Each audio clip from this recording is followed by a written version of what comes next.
Bonjour à toutes et à tous, merci de votre présence à ce nouveau podcast de l'orientation.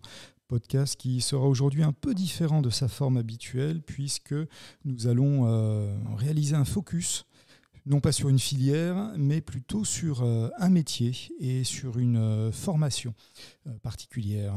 Il s'agit aujourd'hui donc d'aborder le métier de manipulateur en électroradiologie médicale. Et pour ce faire, nous accueillons avec grand plaisir Madame Ferrandis, qui est cadre santé formateur au sein de l'IFMEN, qui est une école de formation qui dépend de l'IMS de Pessac.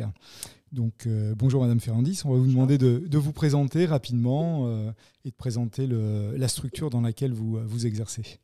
Très bien, merci. Bonjour à toutes et à tous. Donc, je suis Madame Ferrandis, je suis formatrice à l'école de manipulateurs d'électroradiologie médicale du CHU de Bordeaux, qui est située à l'IMS Xavier Arnauzan à Pessac. Je suis en poste depuis 14 ans au sein de cet institut qui prépare donc au diplôme d'état de manipulateur d'électroradiologie médicale. D'accord. Alors, c'est un diplôme d'État, donc il se prépare après quel cursus ? Alors, c'est un diplôme d'État. Alors, ce qu'il faut savoir, c'est que la formation de manipulateur radio peut être abordée par deux filières. Soit le diplôme d'État de manipulateur radio, donc, qui dépend du ministère de la Santé, et qui se réalise donc dans des IFMEM, comme à Bordeaux, comme à Pessac. Et puis une deuxième filière qui est le DTS, donc diplôme de technicien supérieur d'imagerie médicale et d'imagerie thérapeutique, comme à Périgueux par exemple, et qui dépend, lui, du ministère de l'Éducation nationale et qui se réalise donc dans un lycée. D'accord. Voilà, à la sortie, les deux diplômes sont totalement équivalents, puisqu'ils ont tous les deux, dans le système LND, le niveau de grade de licence. Donc il n'y a pas de préférence à l'embauche, plus un DTS ou un DE. Les deux ont vraiment la même équivalence.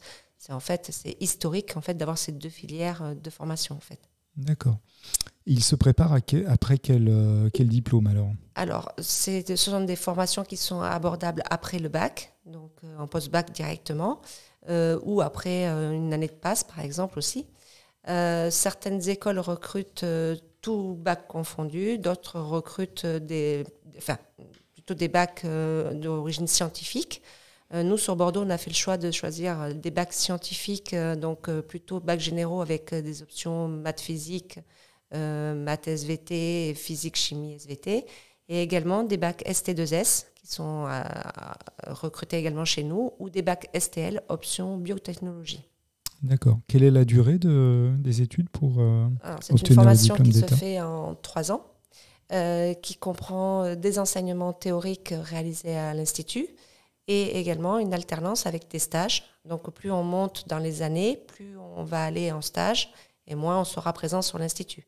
En première année, on va avoir 2 mois où on va être vraiment présent à l'Institut pour poser les bases. Puis après, on va partir sur une alternance, 1 mois en stage, 1 mois à l'école. Et puis en deuxième et troisième année, c'est la même chose, 1 mois en stage, 1 mois à l'école. Et en fin de troisième année, il y a un stage de 10 semaines qui est dans le cadre du projet professionnel en fait, des étudiants. D'accord. Est-ce que cette filière est inscrite dans le cadre de Parcoursup ? Alors oui, la sélection se fait exclusivement sur Parcoursup.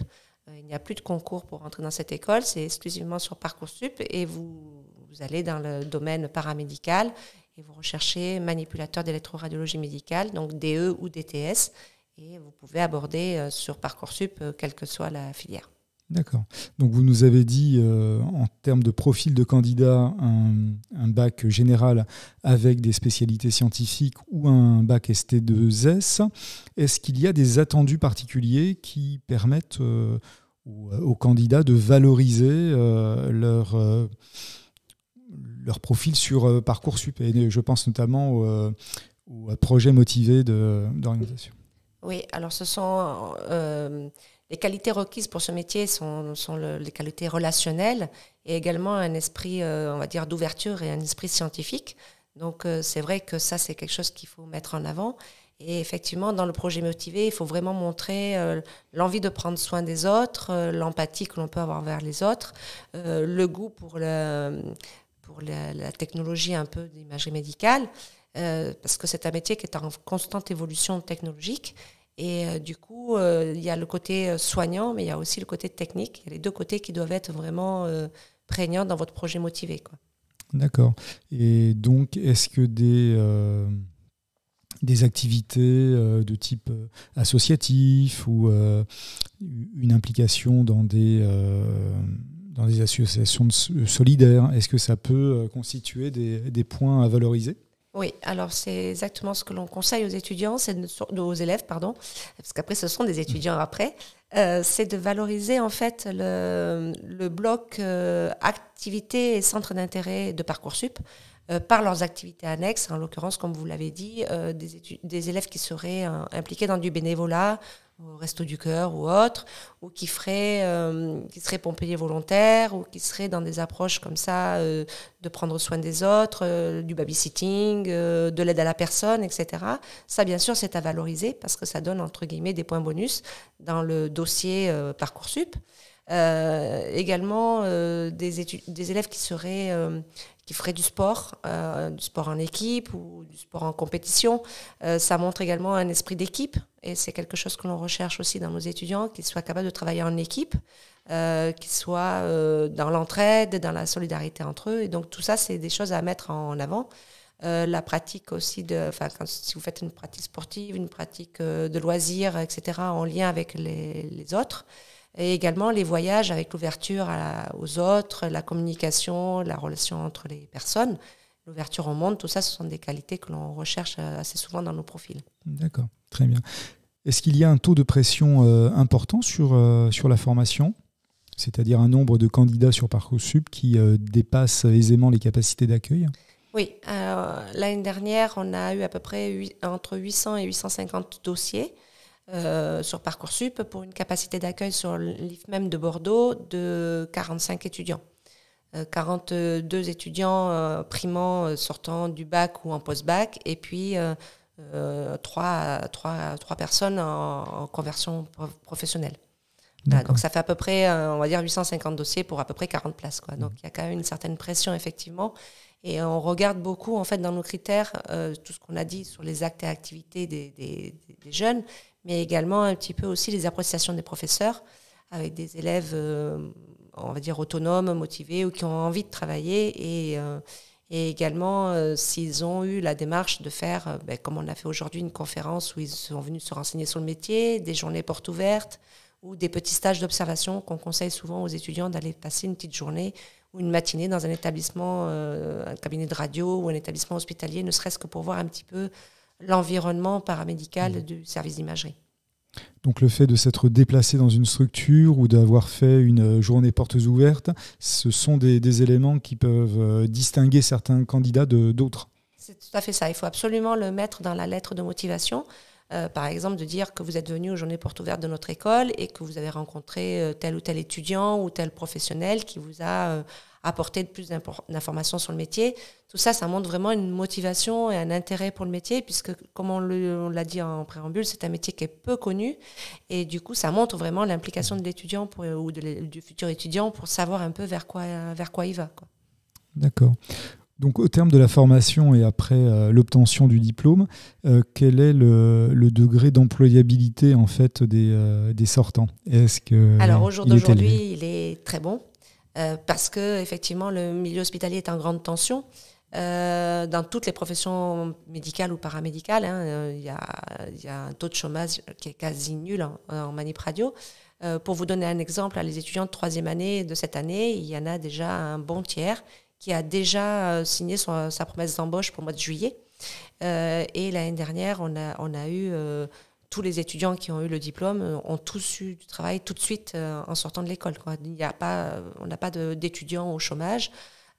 Parfois, ceux qui sont au chômage, qui se retrouveraient dans cette situation, c'est souvent des étudiants qui cherchent une seule modalité, parce qu'on n'a pas parlé des différentes modalités, mais on va peut-être les aborder après, mais qui cherchent une seule modalité sur une seule ville. Par exemple, faire que de la radiothérapie sur Bordeaux, là, bien sûr, ça va être compliqué pour trouver tout de suite, en tous les cas dans l'immédiat, mais sinon, tous nos étudiants sortent avec une employabilité à 100%, quoi, vraiment. D'accord.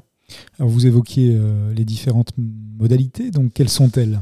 Alors, le manipulateur radio peut travailler aussi bien en radiologie conventionnelle, qu'on appelle l'imagerie de projection, c'est-à-dire la radio standard, faire une radio de jambes, de chevilles, etc. En scanner, en IRM, Donc ça, c'est l'imagerie de coupe. En radiologie vasculaire et interventionnelle, donc là, on est plus sur du thérapeutique que sur du diagnostic. Donc c'est un peu le contexte bloc opératoire avec des examens type artériographie, embolisation d'anévrismes cérébraux, enfin c'est des choses très pointues. Il peut travailler également en médecine nucléaire, tout ce qui est scintigraphie thyroïdienne, osseuse, pulmonaire, etc., pour la recherche de pathologies un peu plus complexes, etc. Et puis, il y a également une partie qui est peu connue également, c'est la radiothérapie, puisque là, c'est le traitement des cancers par les rayons X, et ce sont les manipulateurs qui font les séances de traitement des patients. Et on peut également aussi envisager dans les années à venir que le manipulateur puisse travailler aussi en échographie et en électrophysiologie. Et ça, pour l'instant, c'est des protocoles dans certains établissements où les manipulateurs font des échos. Dans d'autres établissements, ils ne le font pas encore. Donc, c'est un peu à la marge. Et puis, on peut travailler également en radiopédiatrie ou aux urgences. D'accord. Donc, effectivement, c'est particulièrement varié comme type d'activité. Lorsque l'étudiant sort de sa formation et est diplômé, quel salaire peut-il espérer à l'embauche et ensuite, quelles sont les évolutions possibles, tant en termes de salaire que de responsabilité ou d'évolution sur le métier? Alors, au niveau salaire, c'est un petit peu difficile de le dire comme ça, parce qu'en fait, quand on travaille dans le milieu hospitalier, on a aussi des gardes et des astreintes, etc., qui augmentent le salaire de base. Et puis également, vu l'offre et la demande actuellement, il y a des étudiants qui ont réussi à négocier des salaires beaucoup plus élevés que le salaire de base que je pourrais vous donner. Mais actuellement, on va dire à peu près dans les 1700, 1800 euros, c'est ce qu'un étudiant en sortant des 3 ans d'études peut estimer. Après, la progression, alors il y en a certains qui ont eu 2000 euros là, parce que vraiment on est en pénurie, mais avec une garde ou autre, on arrive facilement à avoir ces 2000 euros par mois. Après, ça dépend de la structure dans laquelle vous travaillez, ça dépend un petit peu des responsabilités que vous avez. Si vous êtes référent, je ne sais pas moi, référent en radioprotection, etc., il peut y avoir des primes supplémentaires. Et après, vous avez aussi la possibilité d'évoluer professionnellement. Moi, par exemple, je suis cadre de santé, donc j'ai été manipulateur radio pendant 25 ans. J'ai fait une année de formation et du coup, mon salaire est différent du salaire de base. Et là, on est plutôt aux alentours des 3 000 euros, etc., au fur et à mesure de l'évolution de carrière. D'accord. Donc des belles perspectives d'évolution également. Oui, parce qu'on peut également, à la suite de ce diplôme d'État, on a un niveau grade licence. Donc ce niveau grade licence permet d'accéder à des masters derrière, qui pour l'instant sont peu nombreux. C'est plutôt des masters type radio-physique, physique nucléaire ou biomédicale. Pour l'instant, il y a aussi des masters de recherche qui s'ouvrent aussi pour les manipulateurs, mais on peut espérer dans les années à venir que certains autres masters vont s'ouvrir aux manipulateurs radio de par cette reconnaissance du niveau grade licence que l'on a au vu de la convention qui est signée dans le système LMD avec l'Université de Bordeaux. D'accord. Donc c'est la question que j'allais vous poser, et je vais un peu la transformer, mais quelle est la proportion donc, de titulaires du diplôme d'État qui poursuivent après celui-ci ? Alors, ça reste stable depuis les dernières années. On a, sur notre promotion, en tous les cas au niveau de Bordeaux, après je ne sais pas au niveau national, mais au niveau de Bordeaux, sur les 45 étudiants par promo, on a 2-3 étudiants qui continuent parce qu'en fait, on est une formation professionnalisante. Donc le but au départ, ce n'est pas de continuer ses études. Si on rentre dans cette filière de faire 3 ans d'études pour une profession paramédicale, c'est pour aller travailler après. Donc c'est vrai que certains étudiants se posent la question en 3e année en se disant je suis peut-être pas prêt encore à aller dans le monde du travail, j'ai encore un peu peur d'affronter le monde du travail, de prendre des responsabilités, et du coup j'ai envie de tenter de continuer mes études. Mais on va dire 2-3 étudiants. L'année dernière, on en a 2 qui ont poursuivi. L'année d'avant, on en avait 4, dont une qui a arrêté au bout de 3 mois. Mais au moins, elle a tenté et elle a dit effectivement, c'est pas pour moi et je suis très contente d'exercer en tant que manipulateur radio. D'accord. Très bien. Et écoutez, je pense que nous arrivons au terme de cette présentation sur ce métier et cette formation très spécifique, mais qui, vous l'avez vu, offre des opportunités vraiment importantes en termes d'insertion professionnelle et d'évolution a posteriori.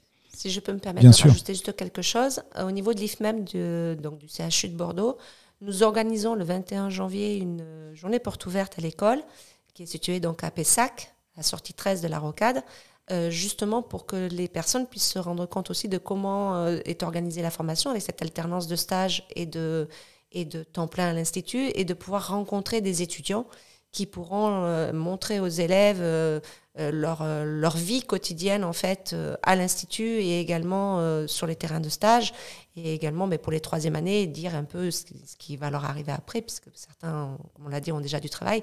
Donc ça peut permettre en fait aux élèves de discuter différemment avec des étudiants. Donc je vous invite à venir les rencontrer aux journées portes ouvertes le 21 janvier. Nous allons passer l'information. Très bien, écoutez, j'espère que ce nouveau format, un peu plus court que d'habitude, vous aura plu. Je remercie vivement Madame Ferrandis, et puis donc on lui donne rendez-vous à la journée portes ouvertes, et j'espère que de nombreux élèves de notre établissement iront découvrir cet institut de formation et puis ce métier, cette formation d'électroradiologie médicale. Je vous souhaite une très belle fin de journée, puis je vous donne rendez-vous dans notre prochain podcast.